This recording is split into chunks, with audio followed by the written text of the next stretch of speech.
The storm howled across the valley, rattling the windows of the old cottage as if nature itself wanted to tear it apart.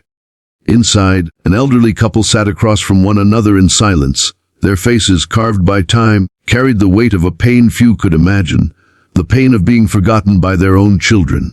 Years of sacrifice, sleepless nights, and unconditional love had ended in silence, with unanswered phone calls and empty holidays. As the world around them moved forward, their children had moved on too, leaving behind nothing but fading memories and an aching loneliness.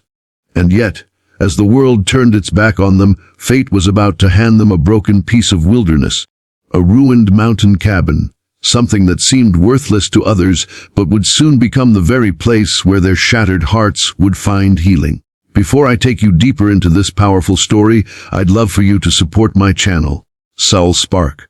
If stories like this move your heart, please don't forget to like this video, share it with someone who might need hope, and subscribe so you never miss the stories that touch souls and spark inspiration. Their names were Samuel and Ruth.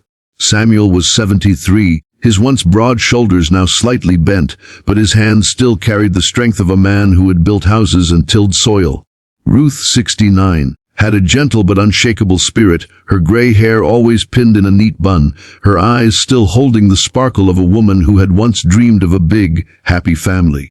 Together they had raised 3 children. They had worked endlessly, selling their youth to give their children education, shelter, and opportunities they themselves never had. They sacrificed vacations, personal dreams, even their health, just so their children could soar higher than them. But success, in its cruel irony, had stolen those children away. Their son Daniel moved abroad and rarely called except when he needed money. Their daughter Miriam buried herself in her career and sent gifts on birthdays in place of her presence. And the youngest, Aaron, who once promised he'd always take care of his parents, now lived only a few miles away but hadn't visited in nearly 2 years. Samuel and Ruth had become ghosts in their own children's lives. One bitter winter morning, after another Christmas passed with no calls, no visits, no warmth, Samuel looked at Ruth with quiet determination. "If we stay here, this house will become our coffin," he whispered. "We need to find somewhere we can breathe again." Ruth, who had cried her last tear for her absent children, simply nodded. They sold what little they had of value, their old car, some furniture, and the few heirlooms that didn't carry memories too precious to let go. With their meager savings, they bought a ruined mountain cabin deep in the highlands.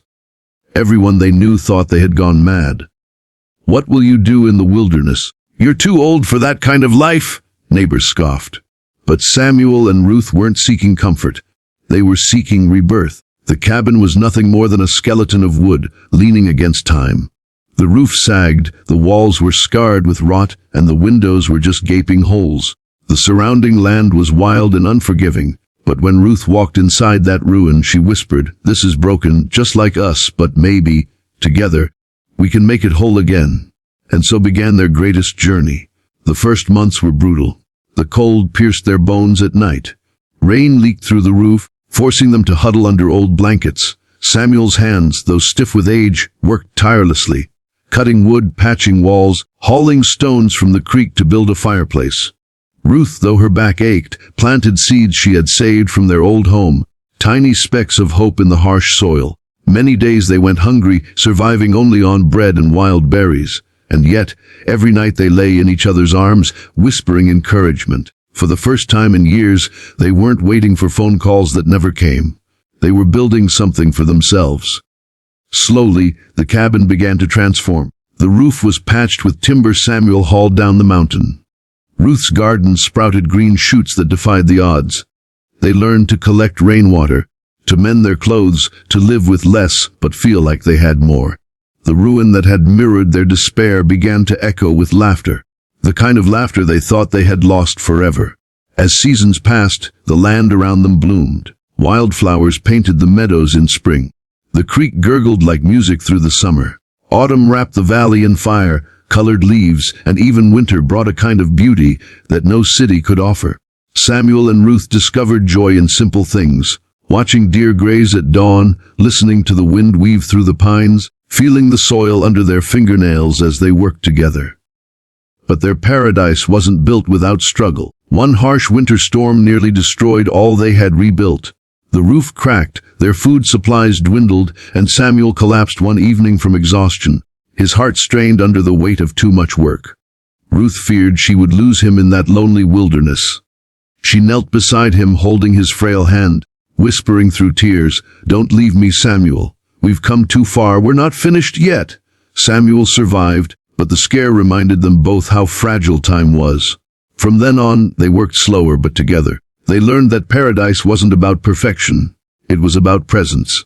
They savored every sunrise, every shared meal, every quiet evening by the fire. Word of their little mountain paradise began to spread. Hikers stumbled upon the cabin and were welcomed with warm tea and bread.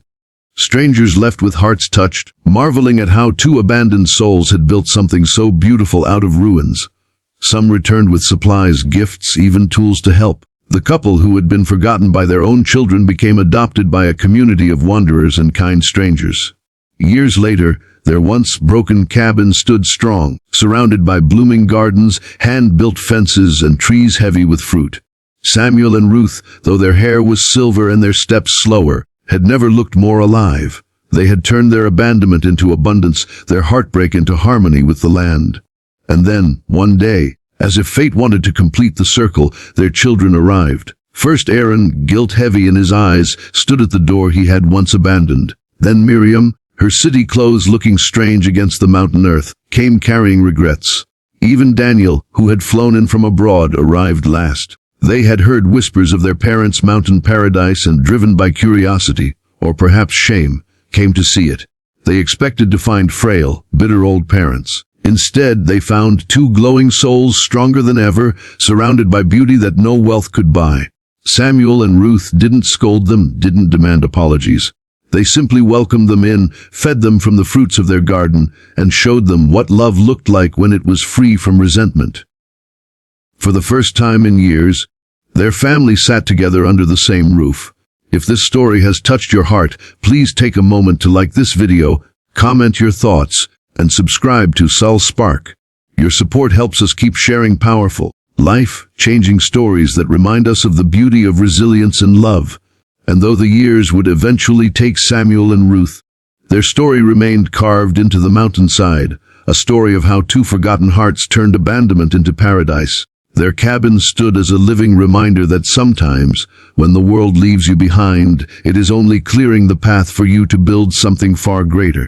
A message not just for their children, but for anyone who has ever felt broken. Even in the ruins, there can be rebirth.